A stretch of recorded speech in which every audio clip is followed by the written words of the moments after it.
In Zimbabwe, 3 people have been killed in post-election violence in the capital, Harare. Soldiers have opened fire on opposition supporters protesting over the slow release of election results.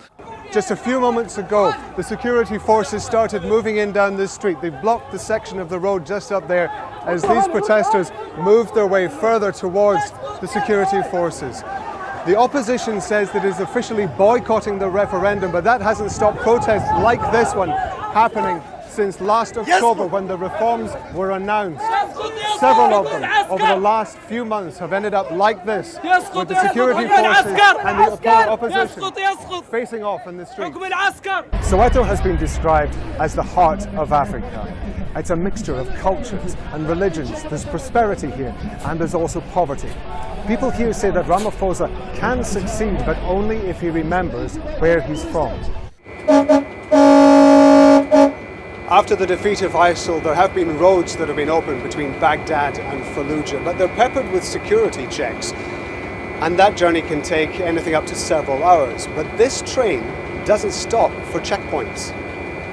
5 children died on the 6th of September at the mouth of the River Naf near Cox's Bazar in Bangladesh. On the 26th of September, 60 people drowned in a similar accident on the same river. More than 100 Rohingya were on board the vessel when it went down. This is the Heritage Library. It's got over 26,000 printed books, over 4,000 manuscripts. It's got over 30,000 photographs and over 1,200 maps. But the staff here at the library know that if they want it to be a success, they have to appeal to a different type of reader as well: children. Iraq's in the process of rebuilding its present-day cities after decades of violence. But for a country which is said to have a wealth of archaeological treasures, the people of Samarra say that Iraq should be protecting its history too. Rob Matheson, Al Jazeera, Baghdad. Kimberly, thank you very much for the moment. We're just seeing live pictures from Philadelphia with Hillary Clinton approaching the podium. She's about to speak. Let's have a listen to what she's going to say. It's been a day of searches and arrests here in Manchester, particularly this morning focusing on the estate of Moss Side, where we are now, and one of those raids taking place at that house behind me with the white tower in this quiet residential street. So-called swing states are called that because they're closely contested between America's 2 main parties.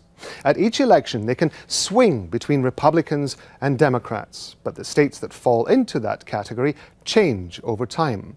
What makes a state switch from Republican red to Democratic blue is pretty simple. The people in it change.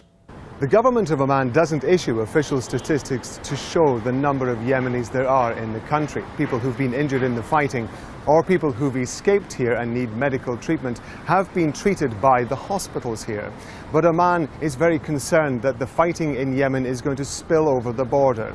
And because of that, it's tightening its border controls. And that's going to make it more difficult for people like Mohammed and his uncle to come to Oman. The ruling party says that it wants to get rid of the upper house of parliament. That's called the Senate. It says it wants to replace it with local councils. It says the Senate is too expensive. It says that the senators simply duplicate the work that is done by the elected politicians in the lower house of parliament.